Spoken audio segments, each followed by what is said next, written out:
32%. That is the share of people who, 1 week after watching a short film of a car crash, will tell you they saw broken glass scattered on the road. There was no glass in the film. There was no glass anywhere near the fictional scene. And yet nearly a third of them will describe that glass with complete confidence because a single word was slipped into a question asked right after the crash. The word was smashed. A different word, hit, cuts the number to half, 16%.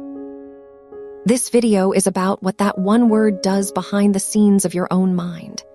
By the end, you will recognize the same editing process running in your memory right now, and you will understand that your past is not as fixed as it feels.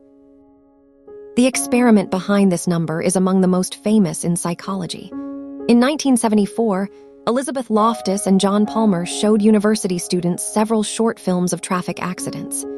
After each film, the students completed a questionnaire, and one question asked them to estimate the speed of the cars. The question was always the same, with one exception: the verb. Some students read that the cars smashed into each other. Others read collided, bumped, hit, or contacted. They all watched identical footage. The only variable in the room was a word. The average estimate from the contacted group was 31.8 miles per hour. The average from the smashed group was 40.8, a 9 mile per hour gap in perceived speed produced entirely by language. The speed gap was striking, but Loftus and Palmer did not stop there. They ran a second version with new participants, and this time they planted a question about broken glass. The film ended with a collision on a clean road, not a single shard. 1 week later, the participants returned and were asked a direct question. Did you see any broken glass? Of the people who had originally heard that the cars smashed into each other, 32% said yes. Of those who heard hit, 16% said yes. In a control group that read neither verb, the number was 14%. This was not a miscalibrated guess about speed. This was a fabricated visual, a detail that never reached the eye, showing up in memory a week later and feeling exactly like an observation. What actually happens inside the head to produce that? The old metaphor of memory was a tape recorder. The event gets recorded, the tape gets filed, and playback returns the same footage every time. The science says something else.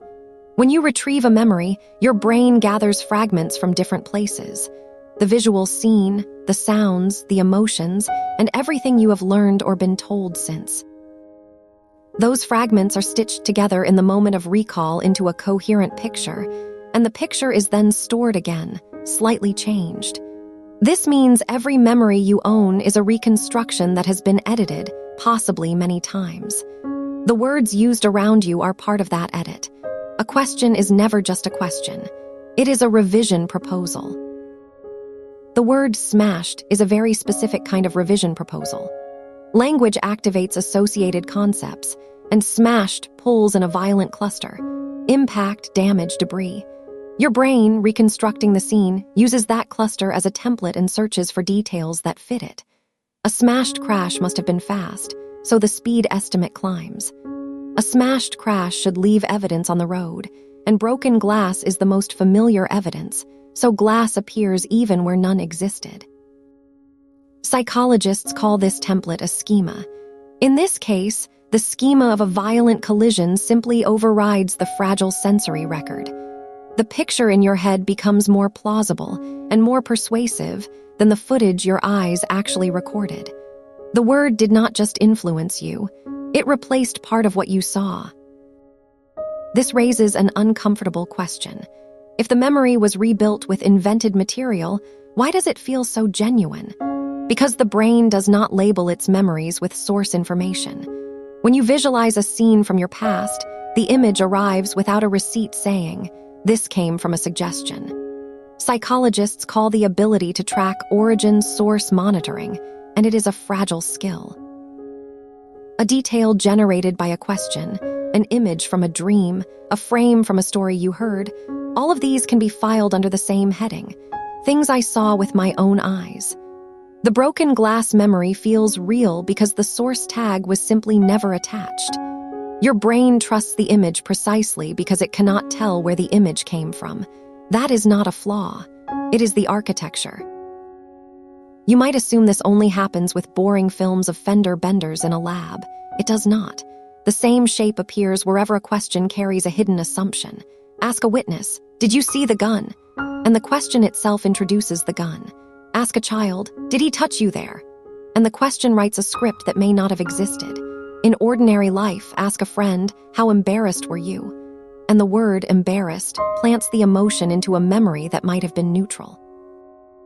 The listener does not resist because a question feels like an invitation to remember, not like an instruction to invent.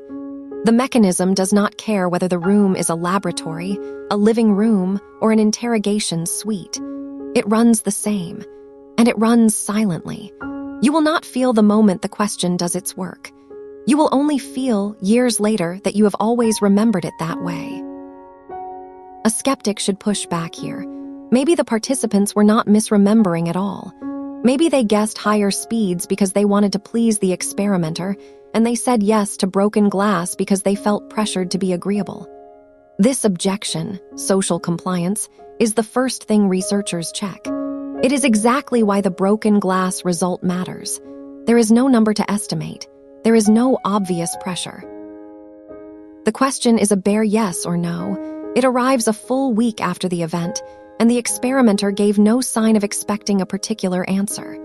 Yet the rate still doubled between hit and smashed. Politeness cannot easily manufacture a false visual detail a week later in a comm room. What remains is the memory itself, bent by language. The harder question is what changes in the brain at the moment of the rewrite.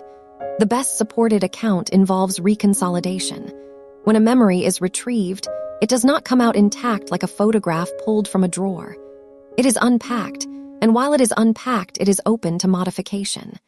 New information can slip into the fragile reconstruction, and then the whole package is stored again, now containing the new piece. This is why the order of events matters. The misleading question must arrive after the original memory is formed, but before it is fixed. In the broken glass study, the critical question came a week later, after the crash memory had been retrieved and restored several times. Each retrieval was an opportunity for an edit. The word, smashed, arrived at just the right moment to be woven in. But not all memories are equally editable. That is the honest limit of the effect. The crash films were short, unfamiliar, and emotionally flat, and that is exactly why they were so corruptible. A memory with strong emotional charge, personal significance, and a long history of rehearsal is heavier. It has been rebuilt so many times that it has become stable, and it resists being bent. Yet even these memories are not frozen. You can probably recall a major life event and notice that some details have gone soft. The color of a coat, the exact wording of an apology. The process is the same, just slower. The boundary between fluid and fixed memory is real, but it is a difference in degree, not a difference in kind. Nothing in your memory is completely safe. The legal system is where this stops being an academic curiosity. The Innocence Project estimates that mistaken eyewitness testimony is a contributing factor in roughly 7 out of 10 wrongful convictions that have been overturned by DNA evidence. Many of those cases included witnesses who were absolutely certain, who never lied, and who were entirely sincere. They had simply been asked leading questions, often by multiple officers in multiple interviews, and each conversation was another chance for their memory to be rewritten. By the time they stood in a courtroom, they were not describing what they had seen. They were describing a memory co-authored by everyone who had questioned them. One word from an officer can do more damage than a year of distance. Modern police procedure has been redesigned around exactly this danger. The cognitive interview, developed in the 1980s by Geiselman and Fisher, asks witnesses to recall events in a neutral, open-ended way. Tell me everything. Tell me more. What happened next? No leading verbs, no planted assumptions. Lineup protocols have changed as well. Suspects are presented one at a time, and witnesses are told explicitly that the culprit may not be in the lineup at all. Every element is a defensive move against memory contamination. The lesson underneath them all is blunt. You cannot uncontaminate a memory. Once a witness cannot tell the difference between the suggestion and the sight, the original memory is gone for good, and no amount of careful questioning later can bring it back. You are also the interviewer in your own life, and you ask yourself leading questions constantly. Why do I always mess this up? Plants the premise that you do. Why can't I do anything right? Writes failure into your autobiography. Why am I so bad at talking to people? Installs social awkwardness where there may have only been one awkward Tuesday. Each question is phrased with a verb that carries an assumption, and your memory, ever cooperative, fills in evidence to match. Over years, this loop shapes not just what you remember, but who you believe you are. Most people never notice the loop because the questions feel like self-reflection. But self-reflection is still questioning, and questioning is still editing. You will never catch the editing at the moment it happens. It occurs in the space between the question and the answer, inside the act of remembering itself. There is a second consequence, and it reaches everyone. Your story changes with every retelling, whether you tell it to another person or to yourself at night. Each version is retrieved, rebuilt, and stored, and every rebuild makes the memory smoother. The polished version slowly replaces the original. This is why confidence cannot be used as a measure of accuracy. People who tell a story over and over become extremely fluent, and that fluency feels like proof. But fluency is a sign of practice, not of fidelity. Studies of flashbulb memories, the moments people swear they will never forget, find the same pattern. Certainty stays high while accuracy fades. The most vivid memory you own may simply be the one you have repeated the most. If a detail feels crystal clear, the useful response is not to trust it harder. It is to wonder where the clarity came from and how many retellings it took to forge it. You cannot stop the editing. That is not a choice you get to make, but you can stop acting as if your memory were a recording. The next time a memory arrives with absolute certainty and a sharp picture, ask 2 questions. Where did this image come from? And who chose the words that first described this event to me? The habit will not give you a perfect archive of your past, because no such archive exists anywhere.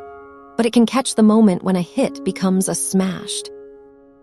It can catch the moment when someone else's verb slips into your autobiography and passes itself off as a fact. That word probably went unnoticed when it arrived. Now you know what you are looking for. The experiment that began with one word in a question ends with a stranger conclusion. If an ordinary verb can add broken glass to a memory, then every memory you carry is a living document, and every conversation is a chance to revise it. The 32% are not outliers with weak minds. They are the first demonstration of a rule that applies to everyone. Memory is not a window into the past. It is a story you tell yourself with the help of everyone who has ever spoken to you. That makes the word smashed less like a laboratory trick and more like a key. You cannot stop the editing, but you can learn to notice the editor. Most of the time, you will find it is not you.